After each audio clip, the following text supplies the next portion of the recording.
Alors, on peut observer que la réaction du spectacle capitaliste n'a pas été la même pour les récentes grèves dans les raffineries et le mouvement Nuit debout. Donc, ces deux mouvements s'opposent à la loi travail et sont constitués de prolétaires, selon la définition de Marx.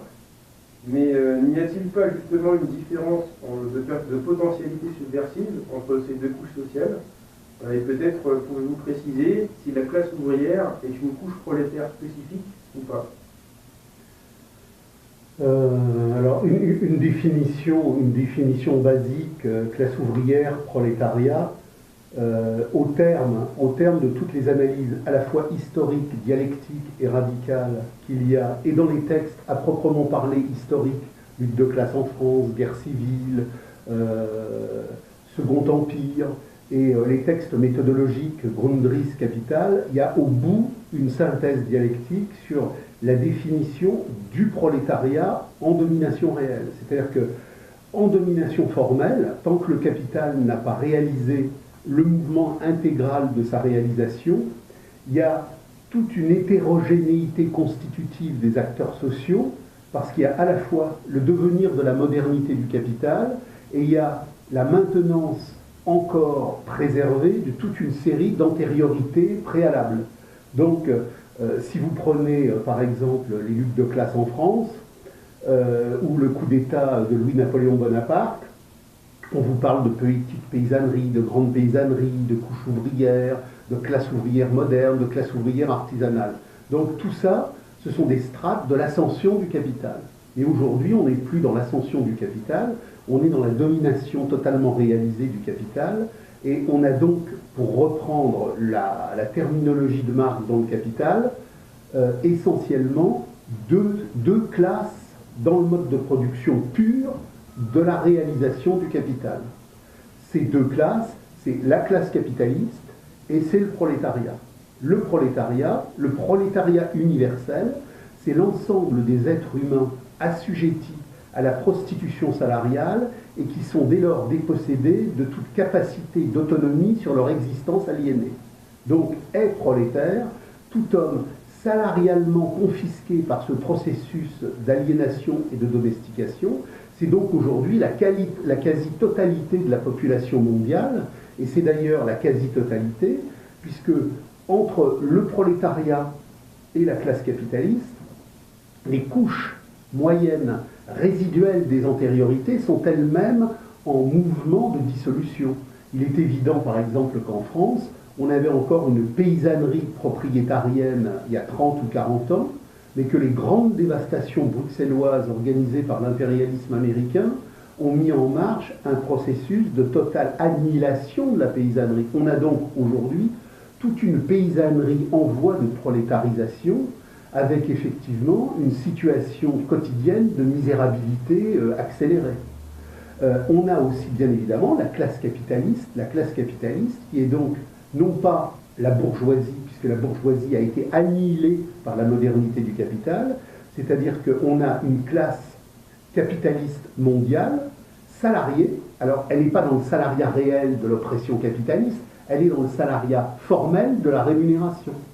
Mais on a donc la classe capitaliste et on a donc le prolétariat. Ces deux classes s'affrontent au niveau mondial et au milieu, on a des fluctuations de couches moyennes, et en particulier les couches moyennes du langage aliénatoire, les possesseurs de la diffusion du langage aliénatoire, c'est-à-dire artistes déclassés, enseignants périphériques, etc. Et on les retrouve d'ailleurs dans les fractions de gauche du capital. Et donc, Nuit debout, c'est en particulier une gigantesque masturbation festive des possesseurs de la linguistique aliénatoire. Et ça ne dérange pas le capital, et le capital en a d'ailleurs besoin, parce que quand l'émergence du prolétariat va effectivement se mettre en mouvement, il faudra des fronts de gauche du capital, il faudra des nouveaux partis anticapitalistes du capitalisme rénové, toute une série de séquences périphériques aliénatoires pour remettre les gens dans le circuit. Donc Nuit debout, c'est un laboratoire de modernisation du capital, de réagencement de l'aliénation monétaire, avec effectivement une culture citoyenne de la modernité domesticatoire du capital. Donc ça, on laisse travailler le laboratoire Parce que demain, quand il y aura effectivement des grèves dures, des grèves radicales, on aura besoin d'un appareil qui fait semblant de parler la contestation. Par contre, effectivement, vous avez dans les entreprises un certain nombre de mouvements aujourd'hui qui ne sont pas réductibles à la manipulation politico-syndicale des syndicats et en particulier de la CGT. Il y a un bras de fer politico-syndical entre la CGT et le gouvernement quant à la manière d'encadrer le mieux possible le prolétariat pour le détourner de la lutte de classe offensive. Il y a donc effectivement ce bras de fer sur comment torpiller au mieux possible les luttes. Mais ce qu'on a vu émerger aujourd'hui autour des raffineries, autour du transport, autour des docks, autour de toute une série de séquences et d'implantations géographiques où la CGT est relativement encore en situation, ça ne se réduit pas à l'encadrement politico-syndical de la CGT. Bien évidemment que la CGT est en quelque sorte le garde-chiourme central du processus, mais il y a derrière toute une contestation qui va bien au-delà des syndicats. Donc aujourd'hui, dans le cadre d'un réagencement par rapport au partenariat central de la capitalisation nouvelle gouvernement-CFDT, on a effectivement une contestation des appareils plus à gauche du capital, mais cette contestation, elle n'est pas simplement la contestation d'une organisation qui est en train de mourir et qui fait tout pour ne pas mourir par rapport à un déclassement. Il y a aussi dessous une véritable contestation ouvrière. Et là, on va voir d'ailleurs, parce que on s'achemine bien évidemment vers une négociation, vers un tripotage sur la vente de la force de travail, de quelle manière la loi El Khomri, modifiée, réagencée, un peu diminuée, un peu augmentée, va passer.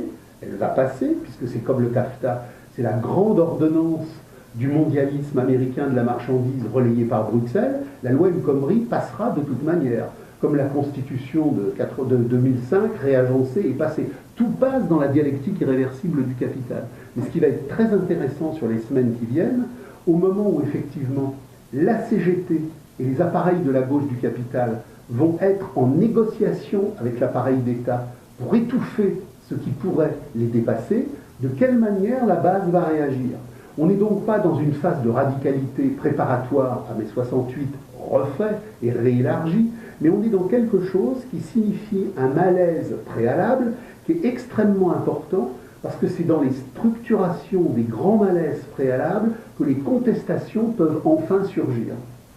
Donc soyons attentifs aux semaines qui viennent pour bien analyser de quelle manière le torpillage syndical va fonctionner.